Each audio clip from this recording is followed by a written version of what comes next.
how are you? Welcome back to class again. I hope you guys are doing great and you are doing your best. Today we are talking about reflection of lights at plane surfaces, okay? And we're going to use, plane mirror as an example of our plane surface. I have with me a plane mirror here, and everything we'll discuss is going to be how light is being reflected on the plane mirror, okay? The first thing I would like you to understand is that you can have reflection actually on other plane surfaces that are not planar, okay? For example, if you stand beside a car, some cars where you stand beside them, you can actually see reflection of your image of yourself in that mirror, but that may not be a perfect image. Okay, that's why we don't use such. So we use plane mirrors for our academic work. So I have on the board some of the areas that I would like us to focus on. The first thing I want you to understand is that a plane mirror, any reflecting surface actually has two sides. The side where I have these lines, that's the painted side. This side is a painted side. If you look at the plane mirror I have with me, the side here, this green side is a paint, and the second side is a reflecting surface. So the second side here, this side is a reflecting surface, and that's where we're going to focus on. So I have now for every plane mirror, every plane surfaces, there must be a light ray moving towards it. So I have this as my incident ray. The light ray that moves towards that plane surface is called incident ray. And once it gets to the surface, it's going to get reflected. So I have reflected ray. Alright? Now there's a line we normally draw. That line is called normal. That line must make an 90 degrees to the mirror, okay, or to the boundary. Alright? So now the angle of incidence is the angle between the incident ray and the normal, while the angle of reflection is the angle between the reflected ray and the normal. And from experiments, it has been confirmed that angle of incidence, okay, is equal to angle of reflection, okay, from experiment. So when you have this kind of diagram, you must have your angle equal to each other. So that's when you can say, oh, this surface is a reflecting plane surface. Otherwise, if the surface is not plane, if it's not, it could be reflected, but if it's not plane, these angles will not be equal. Okay, that's very important for us to understand. Alright, when you have your image formed by a plane mirror, we have some properties that are, I showed them with images formed by a plane mirror. And quickly I will take them one by one. Every image formed by a plane mirror is taken to be virtual. You understand what I mean by virtual when I get to other stages there, when we are trying to locate our image. But virtual image means an image that cannot be formed on a screen. There are images that are not real, okay? So images formed by plane mirror, they are not real. And a very good way of confirming that is, this might be funny, but it's just something you can play with. When you stand before a plane mirror at home, you will see yourself, but you see that you can't touch that image you have seen in the mirror. That is a way of saying, oh, what you have seen is not real, okay? Okay, except if you can touch that image you are looking at in the mirror, then you can say it's real, okay? So it's virtual. Another one is image from my paper is always same size. You cannot get a magnified or an enlarged image from a plane mirror. It's always the same size. It's always, number C, is laterally inverted. Laterally inverted is very important. Please, let me tell you what I mean by laterally inverted. Please, it is not inverted. Inverted suggests turning upside down. That's what I'm saying.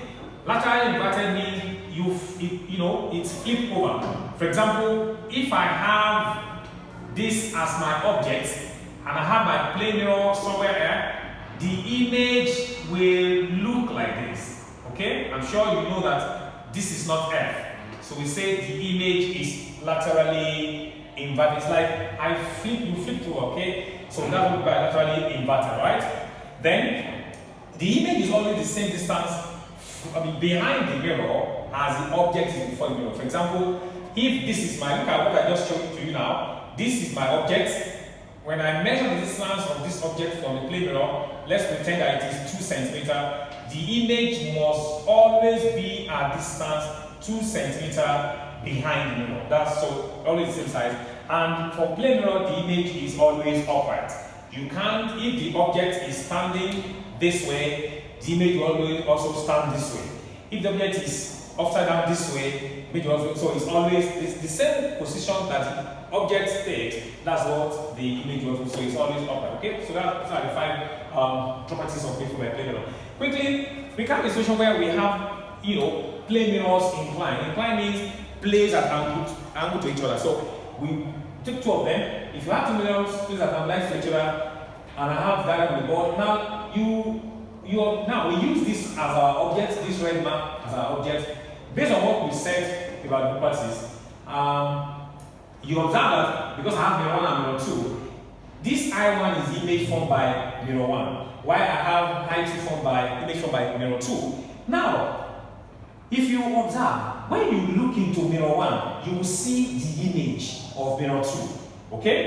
So I have this as my image of mirror 2. That's why I use prime. And I have this as my image of mirror 1. Okay? Now, the image of mirror 1, which is I1, will serve as objects. Is now objects to this image of mirror 2, which will give image 3. Right?